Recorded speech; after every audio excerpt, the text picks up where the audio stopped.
Assalamualaikum warahmatullahi wabarakatuh.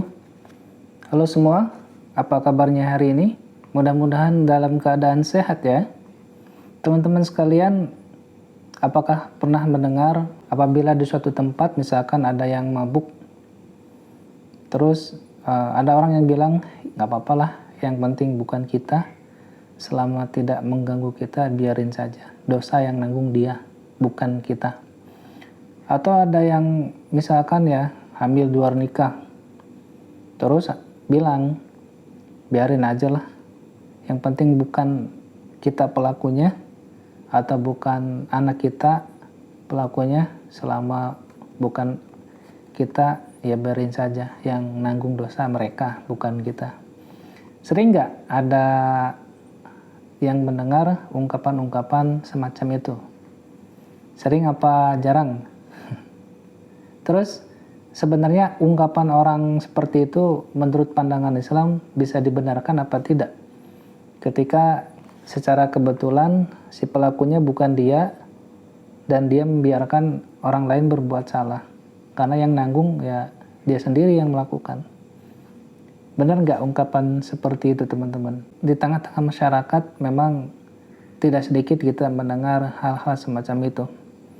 Coba saja kita cari pemberitaan di internet ya, banyak sekali peristiwa-peristiwa, kejadian-kejadian yang luar biasa, yang saya pribadi tidak terfikirkan, tapi ternyata ketika membaca berita ada orang yang kayak gini, seperti itu ya, sesadisnya, sebejatnya mereka melakukan hal-hal semacam itu.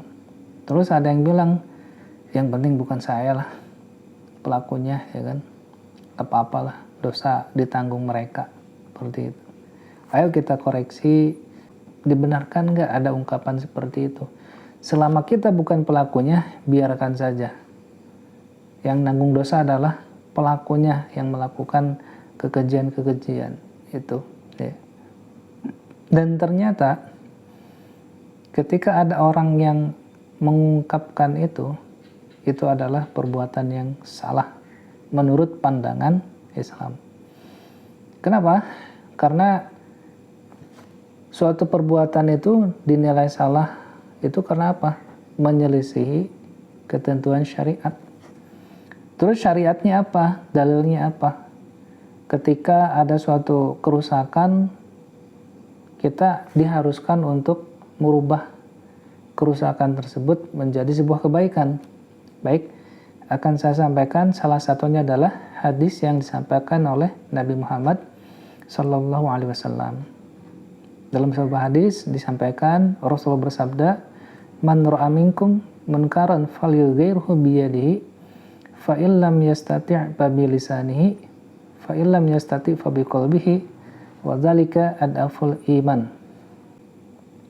Jadi itu adalah salah satu hadis yang disampaikan oleh Rasulullah berkenaan dengan apabila kita melihat ataupun mendengar sebuah kerusakan yang terjadi yang dilakukan oleh kita manusia di antara kita, maka kita tidak boleh diam saja. Karena perintahnya ada ya. Salah satu sumber hukum Islam kan selain Al-Qur'an juga ada As-Sunnah. Nah itu As-Sunnahnya adalah salah satunya yang disabdakan oleh Nabi Muhammad SAW yang tadi saya bacakan hadisnya ya.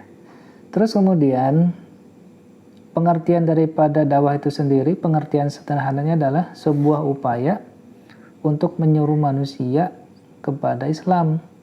Nah pengertian sederhananya itu agar mereka itu bisa berpindah dari kejahilian menuju cahaya Islam. Nah dakwah itu teman-teman, objeknya itu ada dua, ada muslim, ada juga non-muslim. Kepada sesama kaum muslimin, apa yang didakwahkan adalah agar mereka lebih paham terhadap agamanya itu. Ketika sudah dipeluk agamanya, kan tidak secara otomatis orang itu paham dengan Islam. Pemahaman Islam harus ditempuh melalui apa? Thalabul ilmi.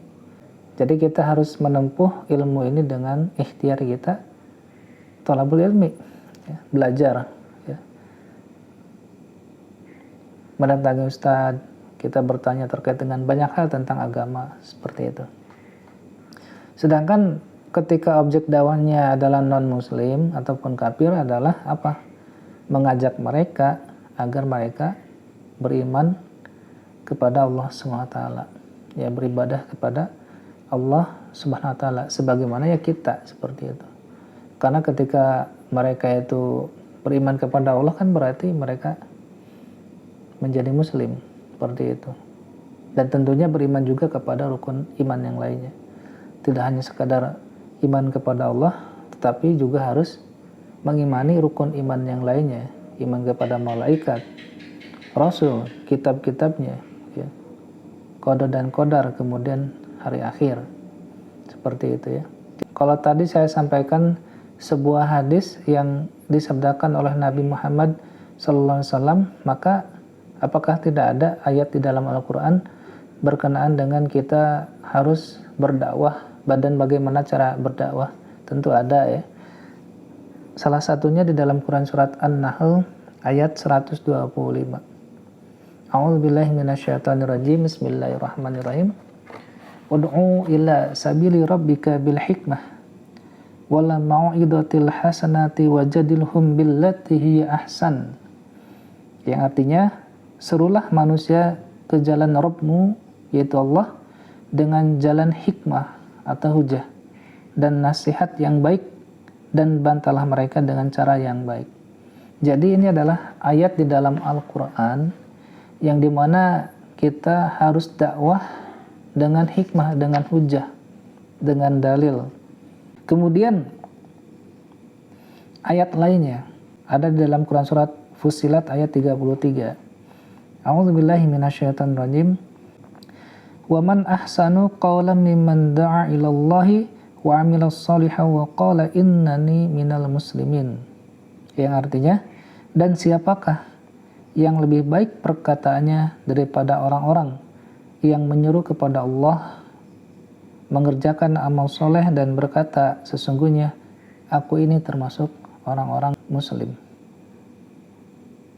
Jadi ayat-ayat yang tadi saya bacakan itu menegaskan bahwa Allah memerintahkan kita untuk menyampaikan dakwah, saling mengingatkan satu sama lain di antara kita. Karena kita sebagai manusia biasa yang tidak luput dari khilaf dan dosa, maka ada potensi kita melakukan suatu kemaksiatan, entah itu dosa besar, entah itu dosa kecil. Jadi salah kalau misalkan sikap kita itu adalah membiarkan di tengah-tengah kita kerusakan terjadi. Apa-apalah, yang penting bukan saya. Ketika ada orang yang mabuk gitu ya, dosa-dosa dialah, ya kan. Ketika ada orang yang gak sholat, gak apa-apalah, gak sholat, biarin. Yang penting bukan saya, ya kan. Dosa-dosa dialah gak sholat. Padahal dia mampu untuk menyampaikan nasihat. Seperti itu. Kalaupun tidak mampu, Allah itu kan menganugerahkan akal ya. Ya kita kan mikir, kalau misalkan saya gak berani ngomong, berarti saya harus pakai orang lain yang bisa melakukan tindakan, entah itu orang lain itu ketua RT, ketua RW kan, ataupun aparat, untuk menghentikan aktivitas kerusakan seperti itu kan. Misalkan ada yang pesta narkoba, pesta miras, kan tinggal laporin aja, seperti itu. Kalau memang kita tidak mampu untuk menghentikan. Karena menggunakan istilah kekinian, kalau ada orang mabuk di tengah-tengah kita memberanikan ngomong, jangan mabuk. Padahal mereka akalnya udah rusak ya. Ketika ada yang nasihatin begitu, kira-kira apa? Kalau pakai istilah sekarang gitu, enggak bahaya tah? Seperti itu. Ya bahaya kalau misalkan kondisi seperti itu. Makanya dakwah ini adalah sesuai dengan kemampuan kita. Jadi pengamalannya adalah merubah kerusakan itu wajib. Karena tadi sabda Rasulullah itu kan, barang siapa di antara kamu melihat suatu kemungkaran, maka rubahlah dengan tanganmu, apabila tidak mampu dengan lisanmu, apabila tidak mampu dengan hatimu, karena dengan hatimu adalah selemah-lemahnya iman. dengan tangan. Kalau kita ambil air minum mirasnya, ya bahaya buat kita bisa dikejar-kejar. Apalagi udah terpengaruh minuman keras, ya kita bisa babak belur, hilang nyawa bahkan gitu ya, seperti itu. Kalau ngomong pun sama kayaknya nih, orang begitu kan sensitif gitu kan. Bisa jadi yang nasehatin itu ya masih tetangga, kita masih tetanggaan sama si pelakunya. Tapi karena sudah terpengaruhi oleh miras, sensitif orangnya, langsung naik pitam. Padahal cuma ngomong doang gitu kan. Bisa jadi ngomongnya juga baik-baik, tetap aja yang namanya akal itu udah rusak. Ngomongnya pendek, dia mikirnya ya gak mau diganggu, ini pesta saya gitu ya. Ini saya lagi asik, jangan ada yang ganggu. Kalau ada yang ganggu udah, sekalipun itu hanya sekedar nasihat, pasti orang itu merasa terganggu, akhirnya bahaya juga kita. Jadi kalau misalkan tidak sesuai kemampuan kita, dengan tangan gak bisa, dengan lisan gak bisa, ya minimal dengan hati kita menolak perbuatan itu. Dan tadi ketika akal kita dipakai, ya caranya adalah kita melaporkan ke pihak-pihak yang berwajib ataupun berwenang untuk bisa menindak hal tersebut. Karena kalau kita dalam hati itu nggak menolak, dengan lisan nggak berani, dengan tangan nggak berani, ya kita berarti posisi kita ya tidak sesuai dengan yang Rasulullah perintahkan. Padahal kita wajib untuk bereaksi, ya kan, terhadap suatu kemaksiatan. Bahkan apa bahayanya ketika kita tidak melaksanakan amar ma'ruf nahi mungkar ataupun dakwah? Ya, apa ancamannya? Sehingga bisa dikategorikan dakwah ini hukumnya wajib sesuai kemampuan. Nah, ini nggak bisa kemudian berdasarkan hawa nafsu manusia, ya. Kita harus merujuk kepada ada Al-Quran, ada Sunnah. Ketika kita tidak menemukannya di dalam Al-Quran, kita bisa temukannya di dalam hadis. Nah, ini adalah salah satu qarinah ataupun indikasi bahwasanya dakwah itu adalah hukumnya wajib. Karena apa? Nih, hadisnya seperti ini. Rasulullah SAW bersabda yang artinya, demi zat yang jiwaku berada di tangannya, sungguh kalian memiliki dua pilihan, benar-benar memerintahkan berbuat ma'ruf dan melarang berbuat mungkar, ataukah Allah akan mendatangkan siksa dari sisinya yang akan menimpa kalian. Kemudian setelah itu kalian berdoa, maka doa itu tidak akan dikabulkan. Hadis riwayat At-Tirmidzi. Terus gimana? Ilmu saya cetek, saya masih banyak dosanya, belum layak deh saya ngajak-ngajak orang kepada kebaikan. Saya aja masih kayak gini. Yang harus kita perhatikan, nih, saya pernah dengar ya penjelasan dari ulama. Jadi, ketika kita dakwah kepada orang lain, sebenarnya kita pun sedang berdakwah untuk diri kita sendiri. Gitu. Tidak ada ruginya kita menjalankan dakwah. Bahkan rugi kalau misalkan kita tidak menjalankan dakwah. Seperti itu. Ya. Kemudian dakwah sekarang banyak sekali caranya ya teman-teman. Jadi dengan menggunakan fasilitas handphone yang kita miliki kan, kita bisa men-share video-video ataupun tulisan-tulisan yang di situ terdapat ilmu agama. Gitu.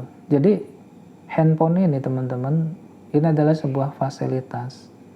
Handphone ini netral pada awalnya, tapi pada akhirnya bisa menjerumuskan kita kepada kemaksiatan, bisa juga mengantarkan kita kepada hidayah. Tergantung kita bagaimana menggunakannya.